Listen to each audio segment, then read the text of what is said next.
Good evening. Good evening and welcome to historic Williamsburg. We are gathered here in the chambers of the House of Burgesses. In 1705, the people of the Virginia colony gathered here to take on the extraordinary task of governing themselves. Before there was a Declaration of Independence, a Constitution, or a Bill of Rights, there were people in this room. The people who served here ultimately dreamed of what a new nation, unlike anything the world had ever seen, could be. The United States was founded on the idea that ordinary people could reject the unacceptable excesses of poor leadership, band together to demand better of their government, and create a nation that would be an example for the world. And this year, as we celebrate 250 years since America declared our independence from tyranny, I can think of no better place to speak to you as we reflect on the current state of our union. Tonight, as we watched our nation's lawmakers gather for a joint session of Congress, we did not hear the truth from our president. So let's speak plainly and honestly, and let me ask you, the American people watching at home, 3 questions. Is the president working to make life more affordable for you and your family? Is the president working to keep Americans safe both at home and abroad? Is the president working for you? As I campaigned for governor last year, I traveled to every corner of Virginia, and I heard the same pressing concern everywhere. Costs are too high in housing, healthcare, energy, and childcare. And I know these same conversations are being had all across this country. Because since this president took office last year, his reckless trade policies have forced American families to pay more than $1,700 each in tariff costs. Small businesses have suffered, farmers have suffered, some losing entire markets. Everyday Americans are paying the price. And even though the Supreme Court struck these tariffs down 4 days ago, the damage to us, the American people, has already been done. Meanwhile, the president is planning for new tariffs, another massive tax hike on you and your family. And Republicans in Congress, they remain unwilling to assert their constitutional authority to stop him. They're making your life harder. They're making your life more expensive. They're even making it more difficult to see a doctor. Rural health clinics in Virginia and across the country are already closing their doors thanks to the so-called One Big Beautiful Bill, championed by the president and Republicans in Congress. And tonight, the president celebrated this law, the one threatening rural hospitals, stripping health care from millions of Americans and driving up costs in energy and housing, all while cutting food programs for hungry kids. But here in Virginia, I am working with our state legislature to lower costs and make the Commonwealth more affordable. And it's not just me. Democrats across the country are laser focused on affordability in our nation's capital and in state capitals and communities across America. In the most innovative and exceptional nation in the history of the world, Americans deserve to know that their leaders are focused on addressing the problems that keep them up at night.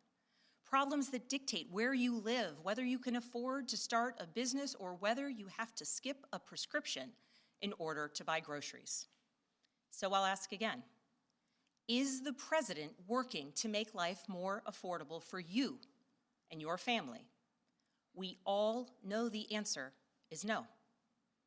I grew up in a house of service. My mother was a nurse, and my father was a career law enforcement officer.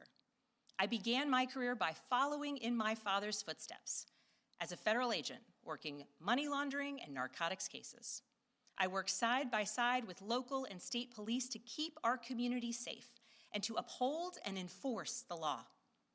Law enforcement officers across the country know that it is a unique responsibility to do the serious work of investigating crimes, comforting victims, and making arrests.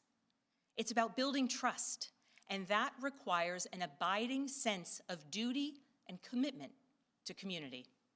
And yet, our president has sent poorly trained federal agents into our cities, where they have arrested and detained American citizens and people who aspire to be Americans.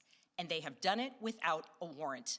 They have ripped nursing mothers away from their babies. They have sent children, a little boy in a blue bunny hat, children to far-off detention centers, and they have killed American citizens in our streets. And they have done it all with their faces masked from accountability. Every minute spent sowing fear is a minute not spent investigating murders, crimes against children, or the criminals defrauding seniors of their life savings. Our president told us tonight that we are safer because these agents arrest mothers and detain children. Think about that. Our broken immigration system is something to be fixed, not an excuse for unaccountable agents to terrorize our communities.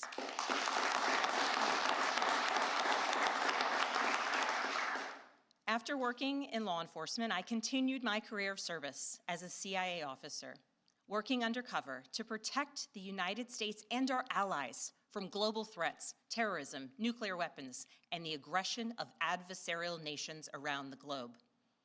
But as the president spoke of his perceived successes tonight, he continues to cede economic power and technological strength to Russia, bow down to China, bow down to a Russian dictator, and make plans for war with Iran.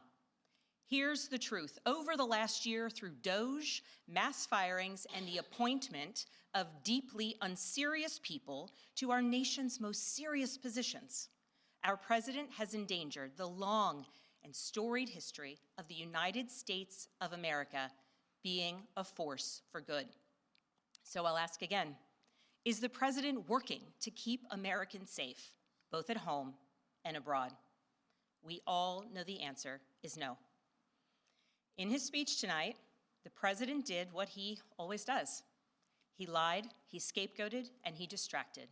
And he offered no real solutions to our nation's pressing challenges, so many of which he is actively making worse. He tries to divide us. He tries to enrage us, to pit us against one another, neighbor against neighbor. And sometimes he succeeds.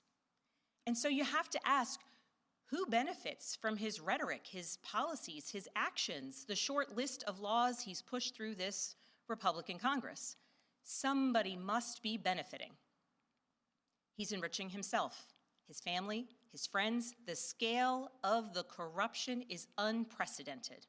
There's the cover-up of the Epstein files, the crypto scams, cozying up to foreign princes for airplanes and billionaires for ballrooms, putting his name and face on buildings all over our nation's capital. This is not what our founders envisioned, not by a long shot.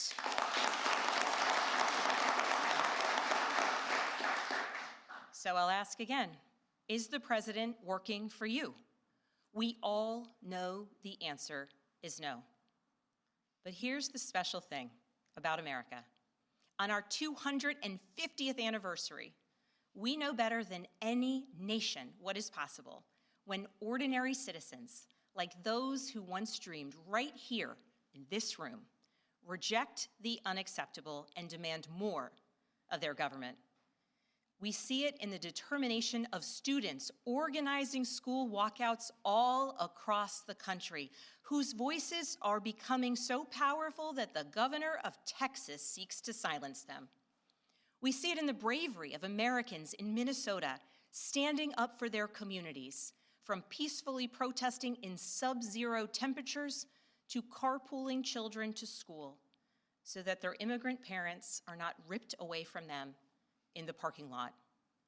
As a mother of 3 school-aged daughters, I am inspired by their bravery, but I am sickened that it is necessary.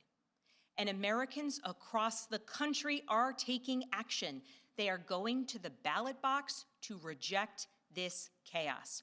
With their votes, they are writing a new story, a more hopeful story. In November, I won my election by 15 points.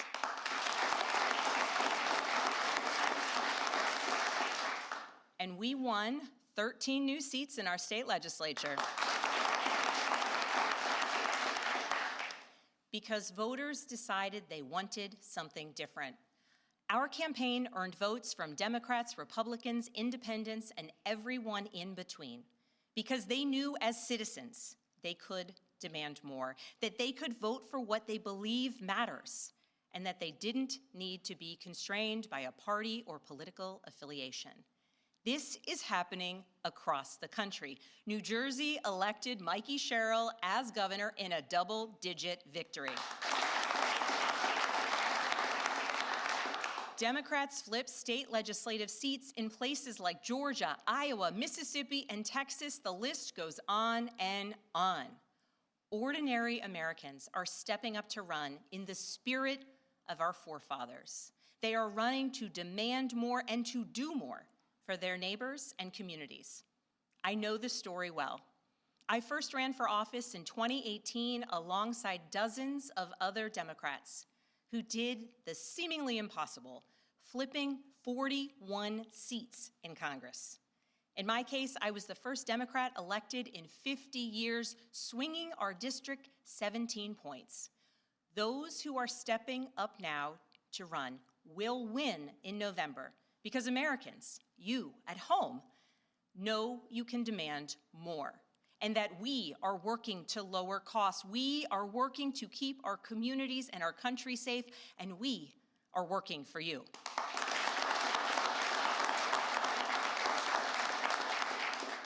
In his farewell address, George Washington warned us about the possibility of, quote, cunning, ambitious, and unprincipled men rising to power. But he also encouraged us, all Americans, to unite in a common cause, to move this nation forward. That is our charge once more, and that is what we are seeing across the country. It is deeply American and patriotic to do so, and it is how we ensure that the state of our union remains strong, not just this year, but for the next 250 years as well, because we, the people, have the power to make change, the power to stand up for what is right, the power to demand more of our nation.